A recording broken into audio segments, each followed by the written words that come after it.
아까 말씀드리기를 제자 훈련이라는 것은 어떤 성경 지식을 가르치고 또 특별히 훈련을 세게 시키는 뭐 이런 게 제자 훈련이다라는 게 아니라 서로 사랑하는 모습으로 세상 사람들과 구별돼야 되고 또 하나님의 말씀 안에 거하는 모습으로 구별되고 또 세상으로부터 자유로울 수 있는 세상의 그러한 유혹들, 광야의 유혹 같은 것들로부터 자유케 되는 사람, 그리고 우리의 인격과 영성과 삶의 열매를 맺는 이런 모습이 있을 때 그런 것을 우리를 제자라고 부른다라는 내용을 우리가 살펴봤습니다.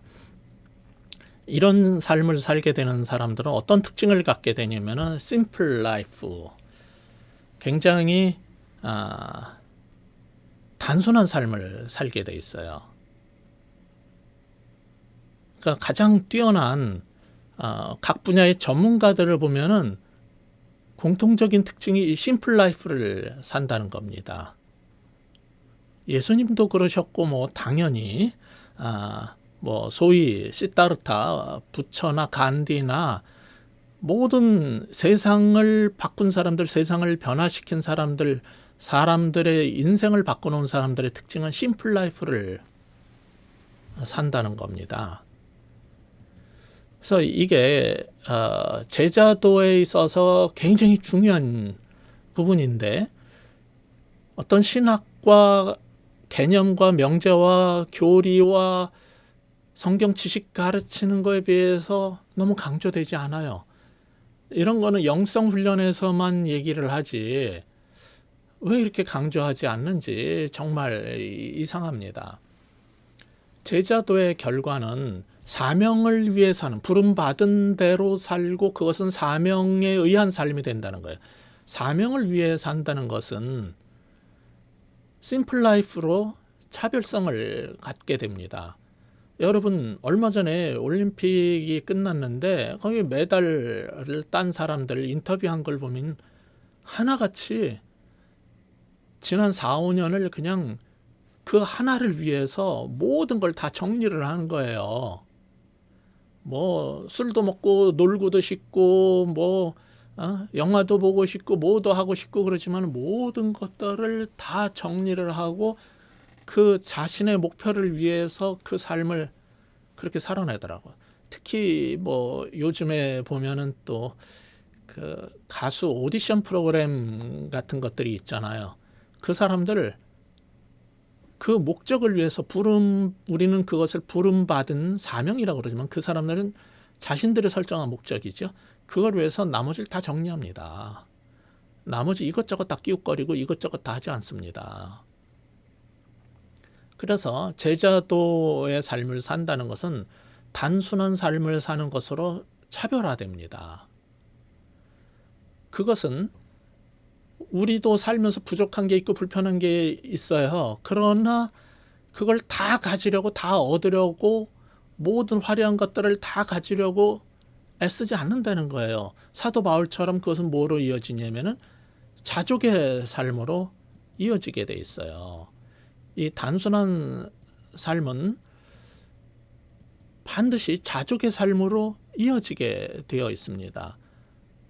그러니까 많은 사람들이 뭐 나는 모든 것을 할 수 있느니라 이거를 막 그냥 신념처럼 믿고 써붙이는데 그래요. 그래서 나는 대통령이 될 수 있다 그런다고 다 대통령이 됩니까? 나는 BBB 회장이 될 수 있다 그렇게 믿었다고 다 회장이 자동으로 되는 겁니까? 그 믿음이 없어서 안 된 거예요? 그렇게 말하면 안 되죠.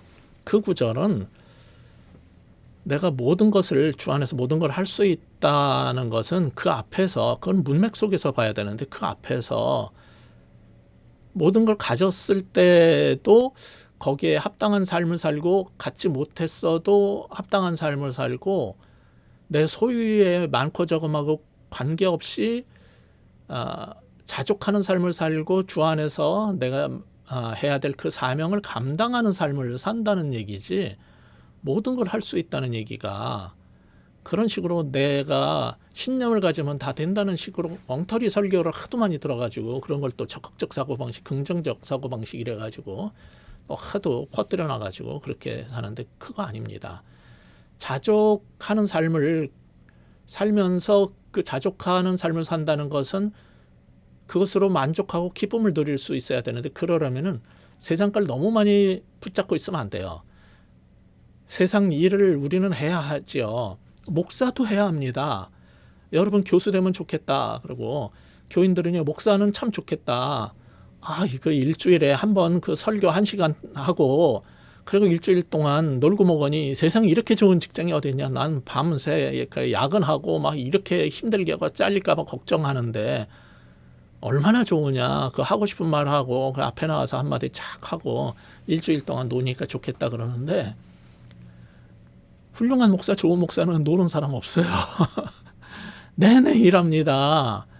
그래도 직장인들에 비해서 보수가 일반적으로는 아주 그 초대형 교회에 아주 이상한 목사들 빼고는 특수한 목사들 빼고는 대개 자신의 노력에 비해서 굉장히 적은 보수로 일을 합니다.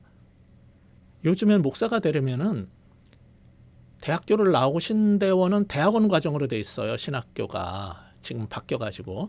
그럼 대학원을 졸업해야지 목사가 될 수 있단 말이에요. 그 다음에 전도사, 강도사, 부목사 뭐 이렇게 해가지고 목사가 돼요.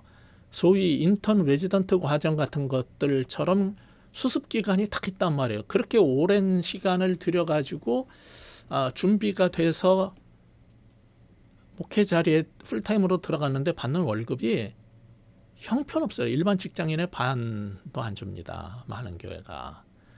그래도 그 길을 걷는 이유는 그 사명에 의한 삶이 기쁨이 있기 때문인 거죠. 그거 없으면은 그 기쁨과 만족과 보람이 없으면 어떻게 자족의 삶을 살 수 있습니까? 저는 교수지만은 신학대학원에서 강의를 합니다. 그리고 특히 우리 학교 같은 경우는 일반 대학처럼 뭐 3학점짜리 한 3과목 하면 되는 게 아니라 2학점으로 대부분의 과목이 돼 있어가지고 그것도 다른 데처럼 9학점이 아니라 12학점 이상을 기본 시수로 해야 되니까 6과목을 가르쳐야 되고 주간, 야간, 뭐 심지어는 월요일부터 매일 하고 토요일이면 회의를 하고 일요일, 주일에는 또 학교 교회 나오라 그럽니다. 저는 지금 제가 설교를 주일에 하고 있기 때문에 가끔 가다만 도장 가끔 찍으러 가끔 가다만 가고 못 가지만은 그것도 가야 돼. 주 7일 나옵니다. 그렇다고 다른 학교보다 많이 일한다고 더 주느냐? 그렇지 않아도 그냥 제자들을 가르치고 훈련시키고 또 복음 전하는 이런 사역 때문에 기쁨으로 하는 거예요. 그러니까 이 자족의 삶을 살려면요. 세상 것도 잡고 하나님 일도 잡고 이것도 갖고 저것도 갖고 싶어 가지고 모든 거를 다 양다리 걸치고 다 하려고 그러면은 심플 라이프가 안 돼요. 그리고 자족의 삶을 살 수 없어요. 근데 어떤 사람들은 저 사람은 충분히 더 이상의 것을 할 수 있는데 더 가질 수 있는데 왜 저렇게 살까? 그런데도 기뻐하며 즐겁게 사네. 나는 돈도 더 많이 벌고 강남의 비싼 아파트에 나는 좋은 차를 타는데도 왜 나는 하루하루가 고통스럽고 힘든데 저 사람은 왜 이렇게 매일 룰루랄라 하고 즐겁게 살까? 그거는요, 가치관이 달라서 그런 거예요. 세상을 사는 가치관이 사람마다 다 있는데 크리스찬의 가치관을 가지고 살기 때문에 그래요. 성경적인 그 사명에 의해서 하나님이 주신 사명에 의해서 살기 때문에 자족할 수 있는 거예요. 그러니까 능력이 없어서가 아니라 내가 능력이 있는데 내 능력이 있기 때문에 이것도 하고 저것도 하고 뭐도 하고 다 벌려놓겠다 그러는 게 아니라 정말 제자로서의 삶을 살고 싶고 제자 삼는 삶을 살고 싶으면은 여러분 정리를 하고 심플하게 인생을 만들 필요가 있는 거예요. 저도 이제 그 교수는 만 65세 마지막 날까지 할 수 있기 때문에 제가 은퇴할 날이 2년이 안 남았어요. 그러면 제가 지금 무슨 생각하는지 아세요? 일을 버리지 말자. 어떻게 잘 마무리를 하고 이제 얼마 안 남은 걸 잘 마무리를 하고 그 이후의 삶을 은퇴 이후의 삶을 어떻게 살아야 할까? 그러면요, 저도 심플 라이프를 준비해야 되는 거예요. 이것저것 일을 벌이고 돈 들어갈 때를 만들고 뭐 시간을 나눠 써야 되고 뭘 많이 할 게 아니라 제일 내 인생에서 중요한 게 뭔가를 생각을 하고 그걸 위해서 내 생활을 심플하게 바꿔야 되는 거예요. 그리고 거기에서 고민되는 것 중에 하나는 현실적으로 생활비 문제 아니에요. 뭐 연금 나오는 거 가지고 지금 직장 생활할 때 받는 월급처럼 그렇게 살 수는 없는 거잖아요. 그것이 뭐 넉넉한 건 아니다 할지라도 은퇴하면 더 적어지잖아요. 그때 필요한 게 뭐예요? 자족의 삶이에요. 이때 자족을 줄 수 있는 거는 내 인생의 가장 큰 보람이 되는 거죠. 저는 대학원 박사과정을 전자공학 컴퓨터를 했고 직장 생활, 연구소 생활을 했고 저도 목사가 아니면은 이거보다 나은 생활을 경제적으로는 낮게 살 수 있다는 걸 알지요. 근데 왜 그러냐면은 그걸 다 붙잡고는 참된 영원한 것들, 생명의 것들을 정말 참 기쁨을 누릴 수 없고 그런 삶을 살 수 없다는 걸 알기 때문에 버린 거예요. 그러니까 여러분 능력이 있어도 다 가지려고 하지 마세요. 제자의 삶을 제대로 살고 싶고 제자 삼는 삶을 살고 싶으면은 살다가 보면은 능력이 있으니까 뭔가 주어지는 기회도 많고 세상 낙을 얻을 수 있는 기회도 많아요. 그런데 거기에서 만족을 얻으려고 하지 마세요. 더 중요한 걸 위해 가지고 나머지를 덜 중요하게 여길 줄 알아야 돼요. 이거는요, 제자 훈련이 되고 영성 훈련이 되고 영성 깊은 그리스도인이 되지 않으면 불가능합니다. 만약 여러분이 그런 삶을 살면은 세상 사람들이 여러분을 보고 저 사람은 참된 제자다, 그리스도의 사람이다. 왜? 우리들과 다르기 때문에. 그래서 하나님께 영광을 돌리고 나도 당신이 믿는 예수님을 믿고 싶습니다. 나를 제자 삼아 주세요. 이렇게 나올 수 있는 거지. 사는 거는 엉망이면서 맨날 예수 믿어라, 채플 나와라, 성경 공부 해야 된다. 내가 사장인데 너네들 내가 인도하는 성경부 안 나오면 다 잘라버릴 줄 알아. 이런다고 복음이 전해지고 하나님께 영광이 돌아갑니까? 그렇지는 않아요. 그러니까 이렇게 심플 라이프를 살고 자족의 삶을 살게 되면은 사람들이 뭐라 그러냐면 저 사람은 레디컬해 이렇게 말할 겁니다. 제 그 서가에 레디컬이라는 책도 있어요. 원래 기독교의 교인이 된다는 거는요, 레디컬한 삶으로 들어가는 거예요. 예수 믿고 그리스도의 제자가 되는 것은 레디컬하게 보이는 거예요. 세상에서는 과격해 보이는 거예요. 우리는 저 사람은 너무 과격해, 저 사람은 너무 급진적이야. 사실 나이가 들면 사람들은 변화를 싫어하게 돼 있어요. 그래서 젊은 날에는 자기도 데모하고 뭐 진보적인 성향을 보였다라고 막 자부하면서도 지금 이제 보수 쪽에 있는 사람들이 있잖아요. 그게 사람이 나이를 먹으면은 저 처음에 저는 40대까지만 해도요, 찬양할 때 미국에서나 한국에서나 정말 빠른 템포의 복음 선거가 좋았지 느린 그 찬송가 부르는 게 너무 졸리고 지루하고 싫었어요. 그러니까 청년들이 찬송가 안 부르고 복음 선가 주로 부르잖아요.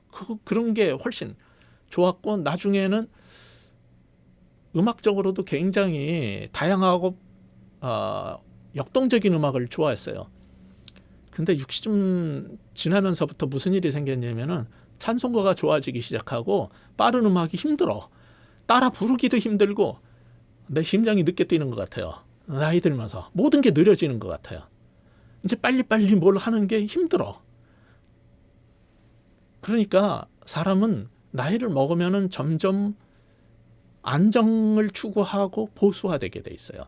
그렇기 때문에 의도적으로 머리는 삶은 진취적이고 개혁적이고 그런 것을 향해서 노력하지 않으면요, 사람은 굉장히 전통으로 돌아가고 보수화되고, 보수가 가치관적으로는 좋은 거지 삶의 방식과 발전을 위해서는 좋은 게 아니에요. 그런데 우리는 침잠하고 빠져들게 돼 있다는 걸 알아야 돼요. 예수님 믿고 제자로 사는 것도 마찬가지입니다. 오랫동안 교회를 다니고 신앙생활을 한 사람, 특히 종교 지도자들은 저 사람들, 루터, 캘빈, 저 사람들은 우리한테 프로테스트를 해, 저항을 해, 저항구냐? 저것들은 왜 저래? 개신교 프로테스탄트라고 그러잖아요. 쟤네들은 우리들한테 프로테스트하는 사람들이야. 우리는 1600년간 지켜온 교회 전통이 있는데, 교회의 신앙의 길이 있는데 그거를 저들은 깨려고 해. 죽이고 싶은 거죠.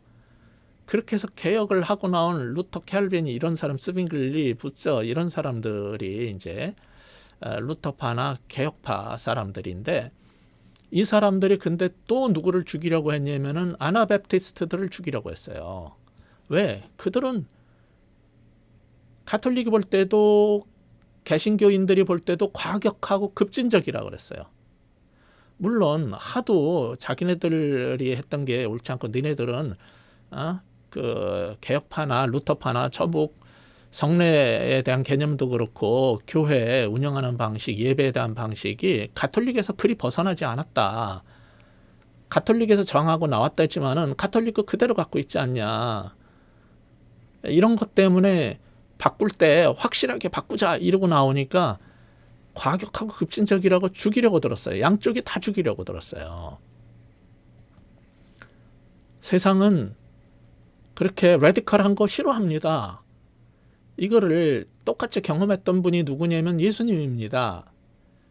수천 년 동안 유지해온 토라에 기초하고 하나님 제대로 믿기 위해서 애써온 그 결과 만들어온 유대교가 있는데, 그 유대교의 제사장들이 볼 때, 서기관들이 볼 때, 바리새인들이 볼 때 예수님은 너무 레디컬했어요.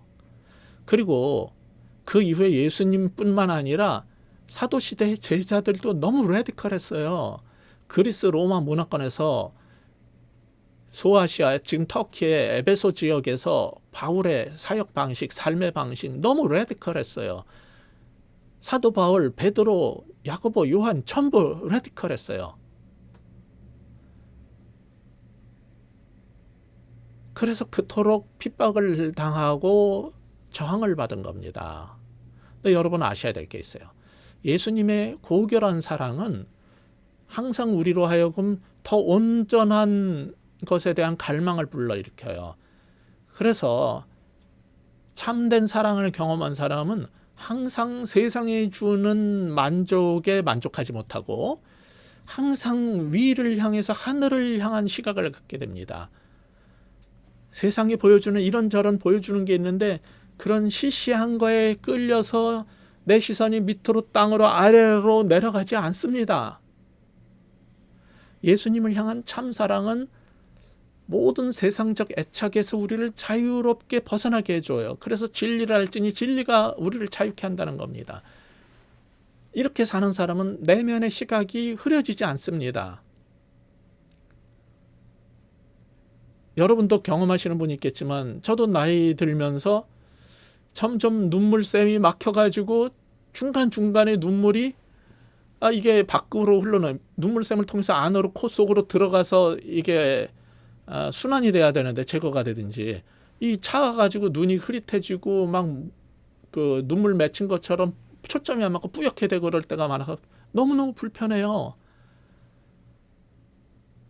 많은 사람들이 저보고 외모가 나이에 비해서 젊다 그러지만은 몸에 여러 가지 이상한 증상들이 이제 나이 들면서 나타나기 시작한 거예요. 그걸 보면서 저는 어떤 노력을 하는지 아세요? 끊임없이 계속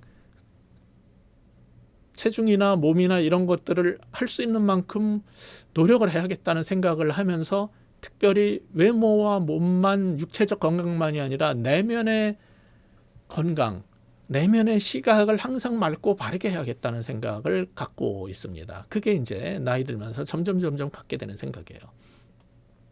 그리고 일시적 이득에 얽매이지 말아야지.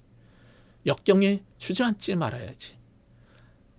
이게 어디서 오는 거냐면은 철저한 제자도에서 오는 거예요. 철저한 그리스도의 제자들은 일시적 이득에 얽매이지 않고 역경에 주저앉지 않고 내면의 시각이 흐려지지 않고 세상적인 애착과 집착에서 벗어나고 시선을 하늘을 향해서 위를 향해서 올리고 더 온전한 사랑, 더 고결한 사랑을 향한 갈망을 갖게 되는 거죠. 이게 바로 모든 하나님의 백성들, 제자들이 보여줘야 될 제자의 삶이지, 이게 정말 소수만의 제자 훈련을 받은 소수만 이렇게 살아야 되는 거냔 말이죠. 여러분은 당신은 목사니까 그렇게 살고 나는 평신도니까 그렇게 안 살아도 돼 이렇게 말하고 싶겠지만은 아니에요. 아시다시피 집사만도 못한 목사가, 집사만도 못한 장로가 얼마나 많습니까? 예. 저도 저희 교회 교인 가운데 참 훌륭하다고 생각하고 존경스러운 분이 있어요. 그는 신학도 안 하고 목사도 아닌데 왜 그렇게 사냐고요.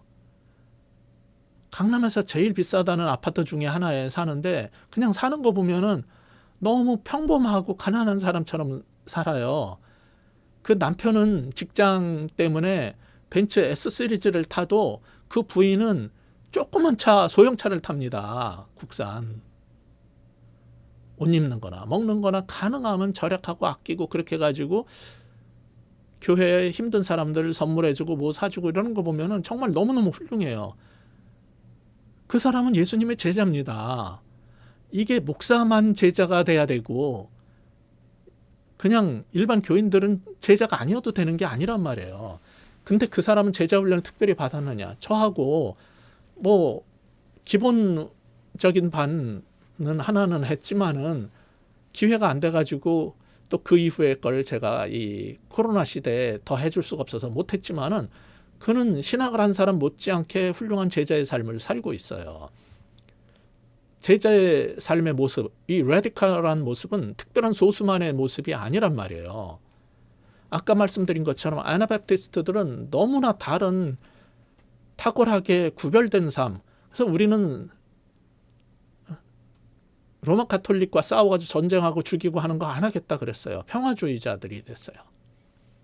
그랬더니 계속 우리랑 교리가 다르다 이래가지고 모함을 하고 짓밟고 그러다가 나중에 어떤 성 안에 포위를 해가지고 가둬서 식량 배급도 못 들어가게 하고 물도 다 차단해버리고 해서 굶겨 죽였어요. 수많은 사람들을. 그러니까 이 사람들이 정말 종말이 온 것 같다. 이래가지고서는 극단적인 생각을 하게 된 거예요.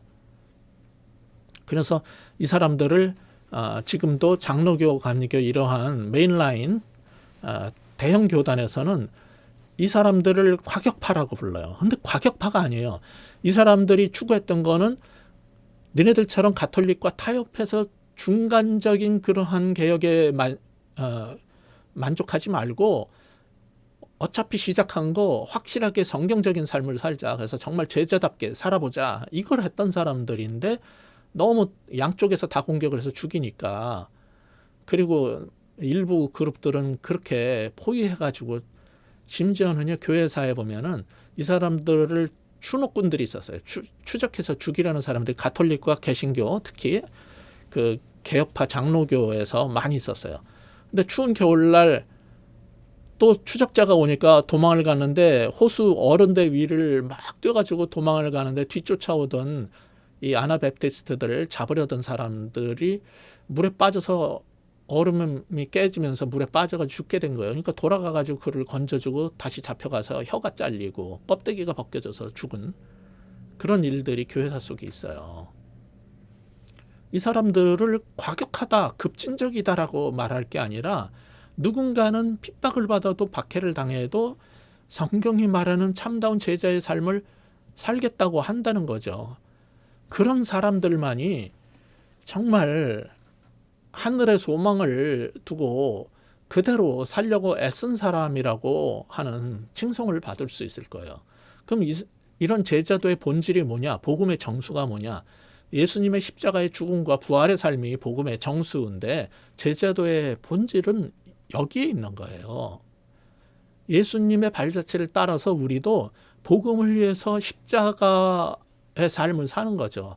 오늘날 우리는 십자가를 다시 질 필요가 없습니다. 예수님이 단번에 영원한 제사를 드렸기 때문에 또다시 십자가를 질 필요가 없어요. 그러나 십자가의 삶을 이 교회를 위하여 이 남은 고난을 내가 감당하고 채우리라는 각오로 십자가의 삶을 살아야 돼요. 그럴 때 부활의 축복이 우리가 옳다는 것을 보여주는 그 가치와 의미를 더 느낄 수 있을 거예요. 그래서 우리는 그리스도인답게 살다가 부활이 있다는 소망 때문에 세상에서 부활의 권능을 얻으려고 하지 않고 세상이 주는 파워에 얽매이지 않고 세상이 주는 돈과 명예와 권력에 휘둘리지 않고 자유케 되는 삶을 살 수 있는 거죠. 그게 다른 모습이라는 말이에요. 이런 거를 알면은 이제 우리가 해야 될 제자 훈련이란 무엇인가를 본격적으로 얘기할 수 있게 됩니다. 자, 많은 사람들은 특별히 내가 공부시키고 훈련시킨 몇 명만 제자고 너희는 그런 제자가 돼야 된다 그러면 나머지 그리스도인들은 대충 살아도 되고 종교인으로 남으면 된다는 말입니까? 아니라고 그랬죠. 성경은 모든 그리스도인을 제자라고 부르고 제자의 삶을 살도록 기대하고 있단 말이에요. 우리는 BBB 리더 여러분들은 무슨 사명을 가졌냐면 모든 사람들에게 복음을 전해서 그들이 다 그리스도의 발자취를 따르는 제자가 되게 하려는 사명을 받은 사람들이에요. 즉 모든 그리스도인이 성경이 말하는 제자로 살게 해야 되는데 그러기 위해서는 몇 가지 우리가 극복해야 될 점들이 있어요. 현재 하고 있는 제자 훈련 방식의 문제점들이 있는데 그걸 몇 가지를 좀 극복을 해야 됩니다. 전통적인 제자 훈련 방식이 저는 이제 내비게이터식의 1:1 철저한 제자 훈련을 중심으로 훈련받은 사람이고 그거를 위해서 오랫동안 일을 했고 뭐 제가 한양공대를 나왔기 때문에 70년대 한양공대 그 공학관 앞에 있는 노천극장에 나가가지고 일주일에 화요일 목요일은 나가서 1시간씩 전도를 하고 전도된 사람을 제자훈련시키고 하는 일을 했어요. 그런데 조금 시간이 지나면서 사랑의 교회 옥하는 목사님이 그 제자훈련이 굉장히 좋다는 걸 알게 돼가지고 교회 안에서 제자훈련을 하겠다라는 시도를 했어요. 그게 전교인 제자훈련이 이제 오늘날 한국교회에 들어오게 된 제일 큰 전기지만 그건 교회 안에서 했기 때문에 그렇다는 거고 교회 밖에 패러철치들은 그 전부터 오래전부터 제자훈련을 강조해 왔었어요. 근데 사랑의 교회에서 전교인 제자훈련을 했는데 사실은 그것이 본인이 옥 목사님 본인이 목회나 제자훈련 사역이 성공했다라고 말하지 않아요. 특히 지금 그 제자훈련을 이어받았다는 그 사람들이 하고 있는 교회들, 사랑의 교회를 포함해서 그런 교회들 보면 상당수가 제자훈련에 있어서 성공적이지 못한 모습을 보이고 있습니다. 왜 그럴까? 그들은 전교인을 제자훈련 시키겠다는 그 의도는 굉장히 좋은 거였어요. 그런데 그걸 하기 위해서 전통적인 제자훈련 단체에서 말했던 원리들을 그대로 가져갔어요. 지구촌 교회를 이동호 목사님 미국에서 목회하다가 나와서 한국에 개척을 할 때 그분이 뭐라 그러냐면 목회하신 5주년 기념호에다가 거기 칼럼에다 뭐라고 썼냐면은 나는 한국과 미국에서 목회 성공했었기 때문에 한국에 나가서 새로운 교회를 세울 때 청사진을 가지고 나가서 했다. 그런데 내 아킬레스건이 소그룹 사역이었다. 교회 안에 제자훈련도 하고 성경부도 시키고 소그룹 사역을 많이 했는데 항상 그것이 원하던 그 수준에 올라가지 못했고 나는 거기에 있어서 어떻게 해야 될지 몰랐기 때문에 실패했다는 거예요. 이제 저를 같이 하자고 그런 이유도 개척 1년 차에 제가 조인을 했는데 그러한 일들을 맡아달라고 해가지고 이제 들어간 거였어요. 그게 뭐냐면은 교회에서 많은 사람을 제자 훈련시키려면요, 결국은 그 소강당이나 그 성경공부 교실을 크게 만들어 놓은 데가 있잖아요.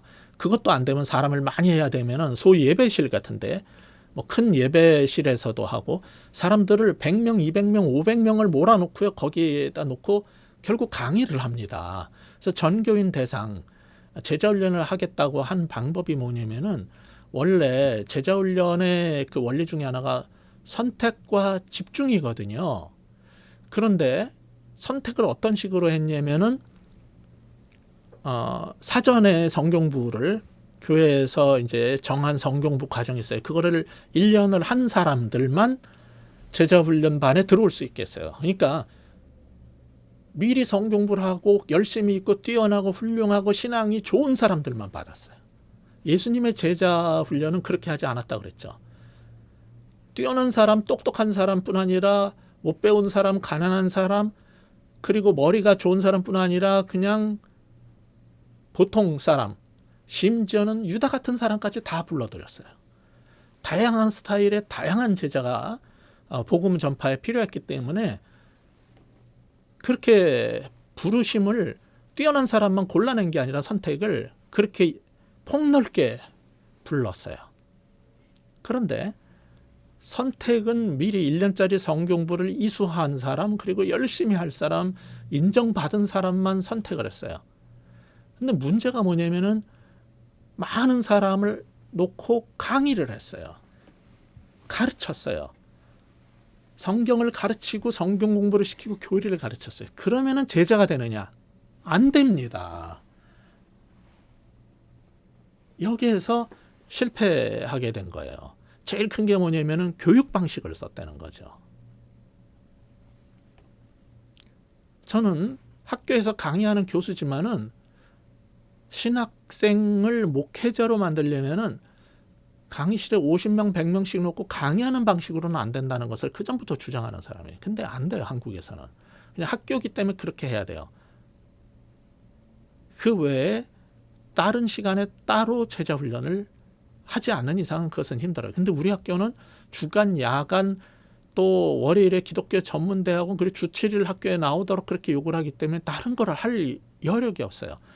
저는 이제 2년도 안 남은 이 은퇴를 하게 되면은 정말 제대로 사람들을,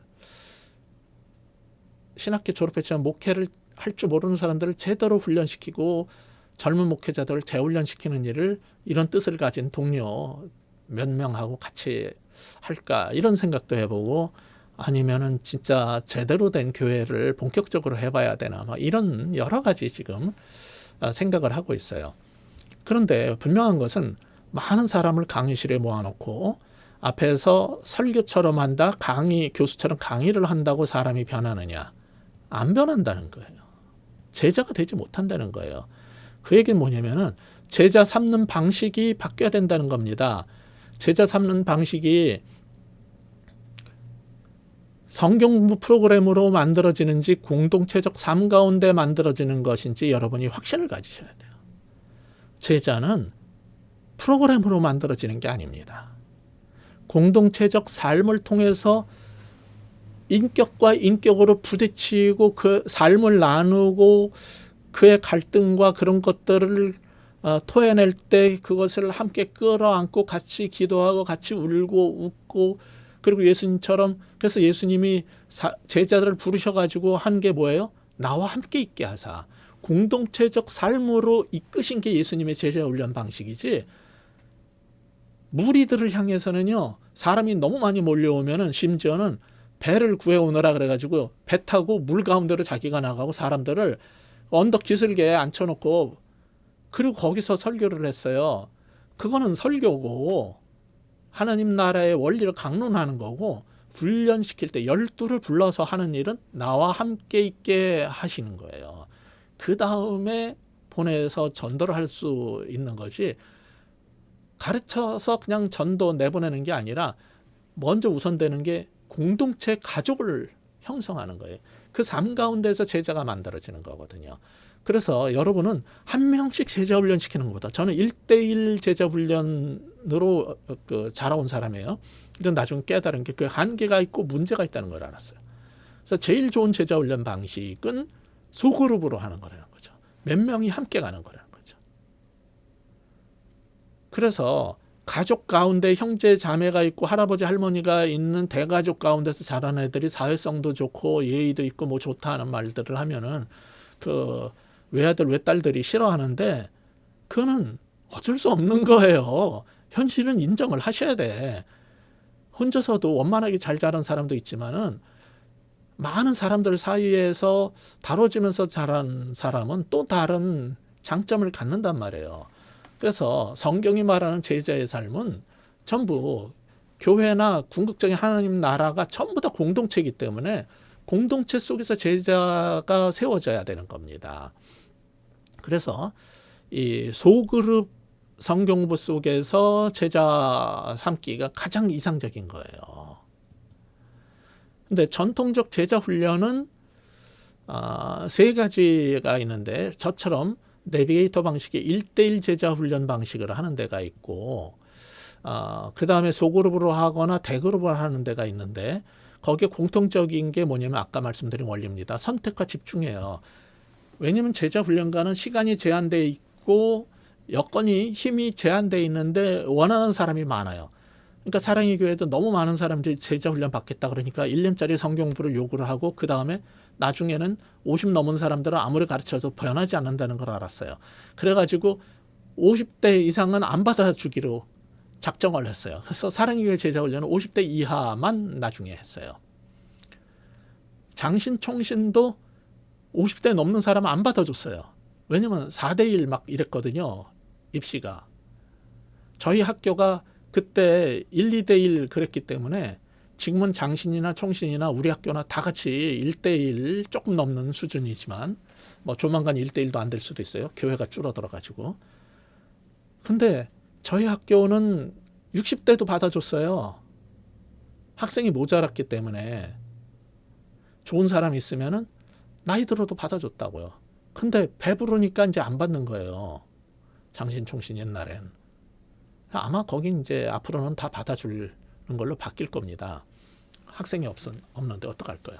근데 좌우지간 전통적 제자 훈련을 하는 교회는요, 선택을 하는데 선택 기준이 뛰어난 사람하고 젊은 사람, 괜찮은 사람을 골라 뽑았단 말이에요. 그리고 그 사람들한테 집중할 수밖에 없어요.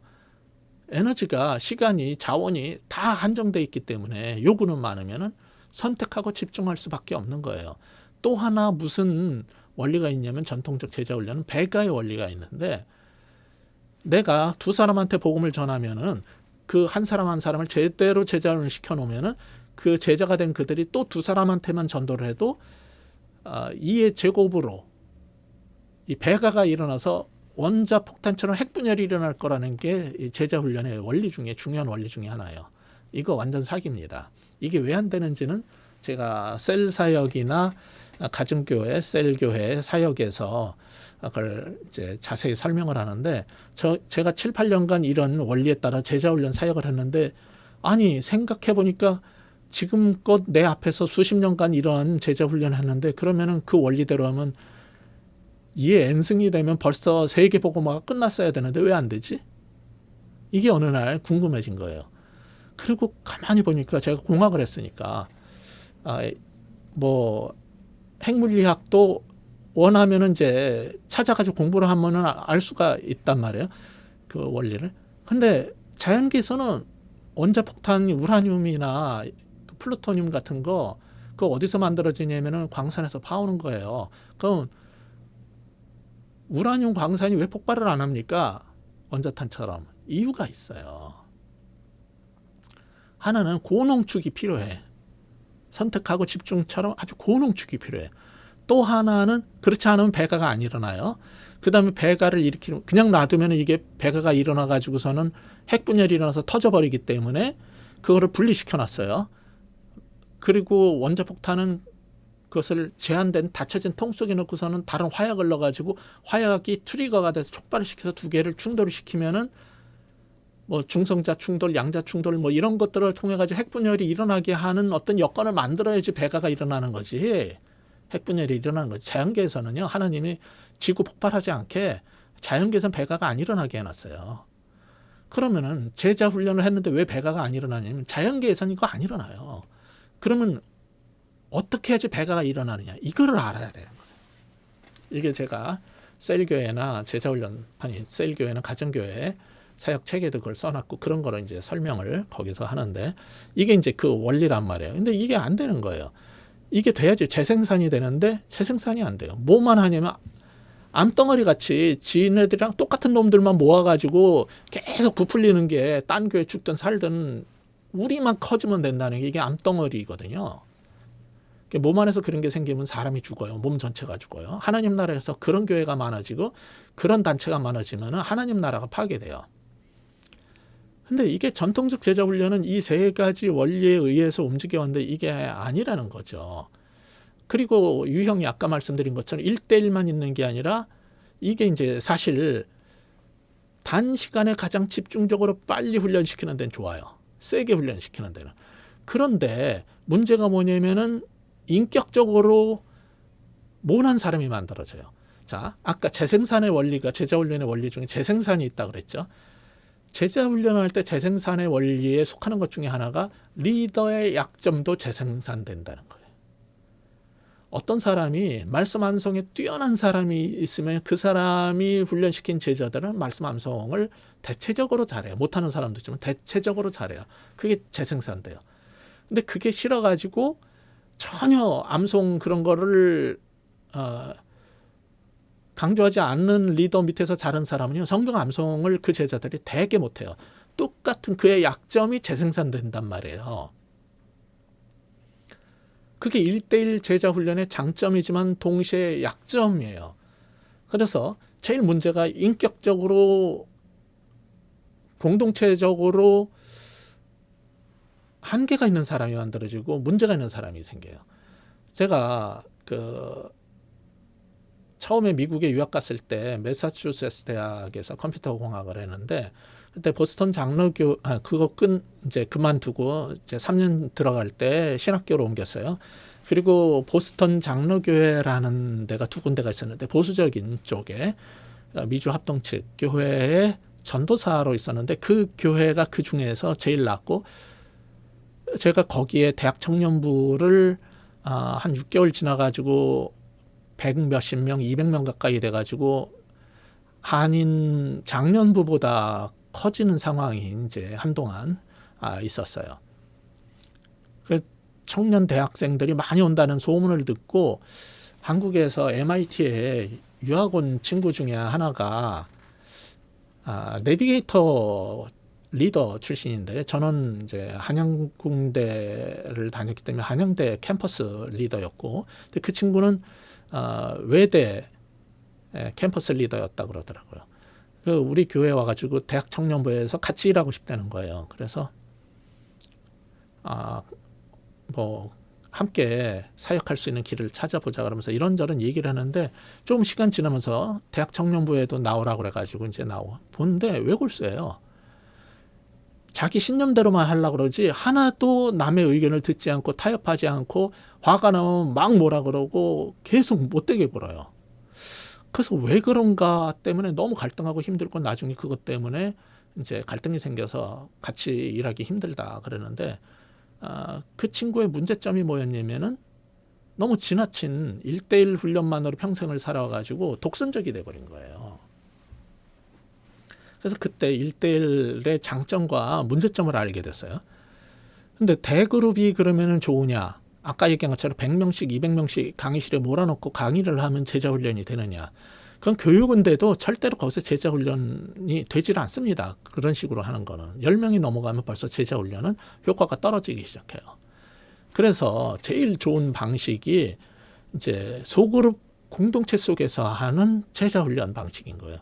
이거는 인격과 인격이 부딪히면서 갈고 닦이고, 그리고 함께, 그러니까 암송을 시켜도요, 나 혼자 틀리면은 리더한테 둘이 앉아 있으니까 그냥 한참 혼나요. 근데 여러 명 중에서 한 5명 중에서 나만 틀린 게 아니라 딴 친구도 하나 틀렸어요. 또 한 명은 숙제 외우지도 못해서 하나는 무지하게 잘해. 또 한 명은 단 한 번도 1년 동안 틀린 적이 없는 애야. 이런 게 섞여 있으면요, 서로 도전이 되고 격려가 되고, 내가 잘못해도 그 속에서 살아남을 수 있는 길이 생기지, 내가 좌절하고 혼 맨날 나다가 기분 나쁘다고 때려치겠다, 이렇게 되지 않습니다. 그래서 여러 면으로 영성, 인격, 교육, 훈련, 공동체성 형성, 가족의식, 이런 모든 면에서 볼 때 굉장히 좋은 점이 많이 생기는 거예요. 성경부를 해도, 자, 3번 문제 같이 읽어보시겠습니다. 자, 이거 왜 이렇게 됐다고 생각해요? 이거 답이 뭐예요? 그러면은 둘이 앉아 있을 때는 또 몰라? 야, 너 예습 해온 거냐? 이러고 나오죠. 속으로 속인 괜찮아. 난 준비했는데 잘 모르겠는데, 형제 어떻게 생각해? 그러면 그 형제가 얘기하고, 그렇구나. 그거 들어보니까 난 또 이런 생각이 나네. 그러면서 서로 교류하고 이렇게 연결하면서 더 많은 것들이 쏟아져 나와요. 그러니까 이게 훨씬 좋은 방식이라는 거예요. 그러니까 여러분이 제자훈련 방식이 소그룹 속에서 해야 된다는 거예요. 그리고 아까 말씀드린 것처럼 목표가 달라져야 되고, 그렇게 훈련시켰다고 쟤는 내 제자야, 이렇게 말하면 안 돼요. 내 제자를 만드는 게 아니라 예수님의 제자를 만들어야 돼요.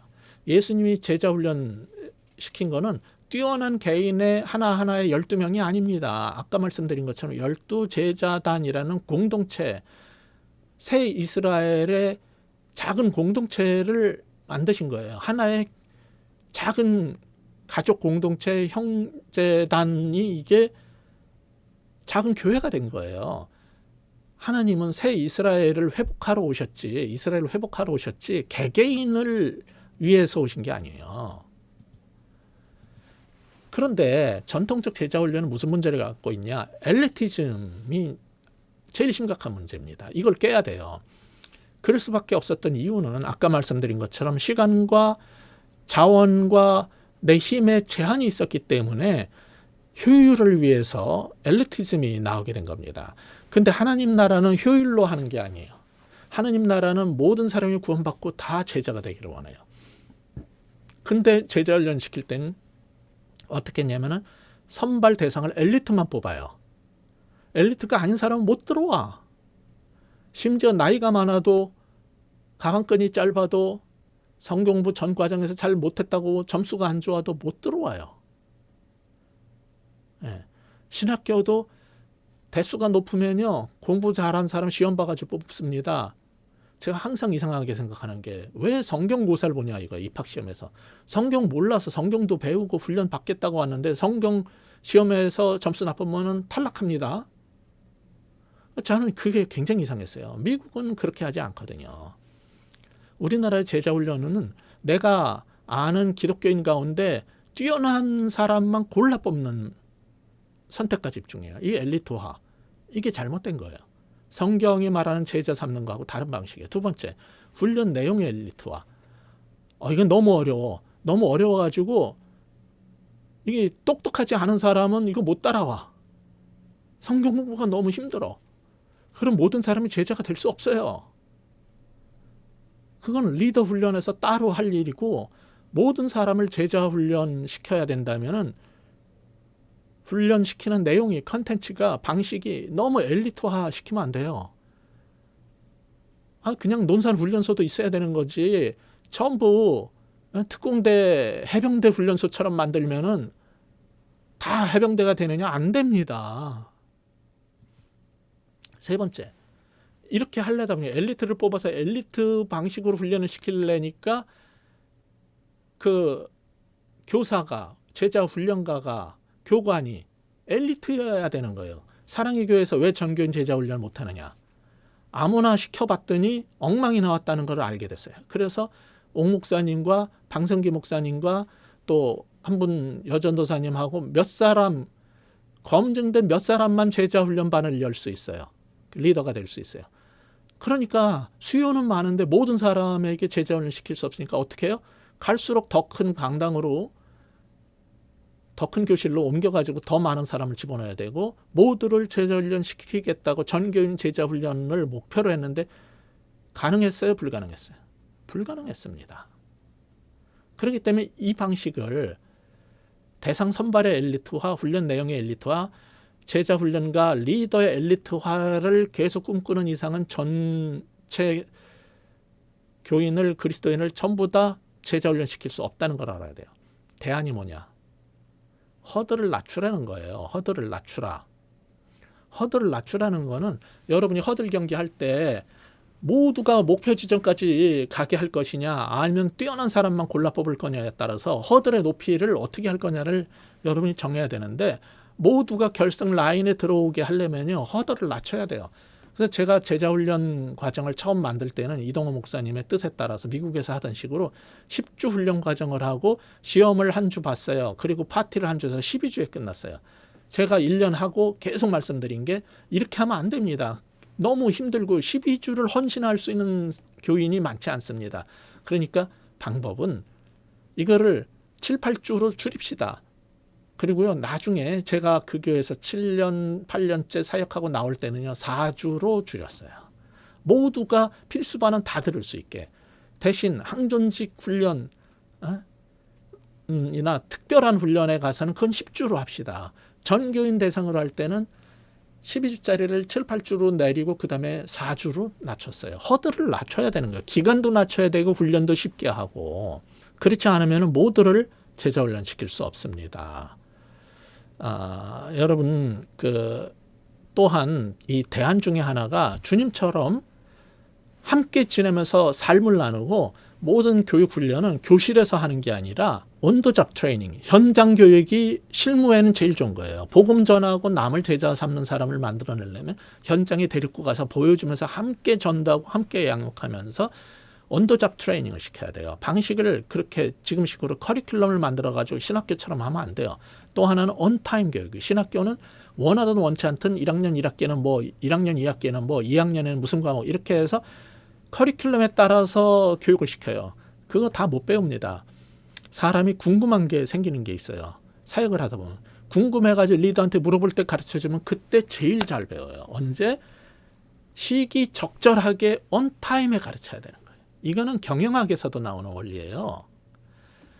이게 원만하게 계속 이루어지려면은 1대1에서는 힘들고요. 소그룹 공동체가 제일 좋아요. 그래서 참된 제자 훈련은 셀교회, 가정교회처럼 소그룹을 강조하고, 여러분처럼 소그룹 성경부를 시키는 데가 제일 좋다는 거예요.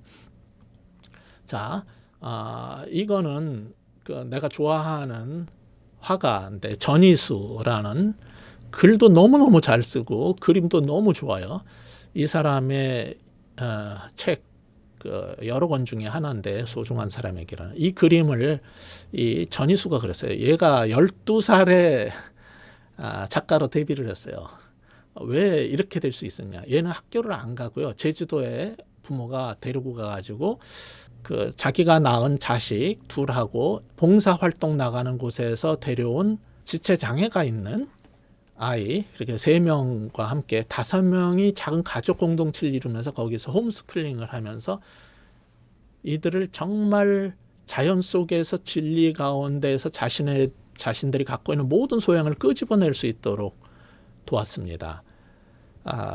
제가 좋아하는 그림 중에 하나가 얘가 그린 엄마의 마음이라는 이 그림인데, 이 엄마의 마음이라는 그림이 여기 자세히 보시면은 눈이 안 보여서 소경이라서 지팡이로 툭툭 치면서 가는 사람을 뒤에서 그 아이를 보는 엄마의 모습을 그린 거예요. 이게 얘가 입양한 여동생을 장애 학교에 데려다 주면서, 거기 보니까 소경인 아이가 들어가는데 엄마가 그 뒤에서 쳐다보고 있는 모습이 너무 아련하고 애처로워가지고 그걸 담은 그림이에요. 이런 천재적인 게 어디서 나왔냐면은 가정 공동체에서 만들어낸 거예요. 이런 거는요, 이런 천재적인 작가와 이런 천재적인 그림을 그릴 수 있는 애는 일반 학교 교육에서 안 만들어집니다.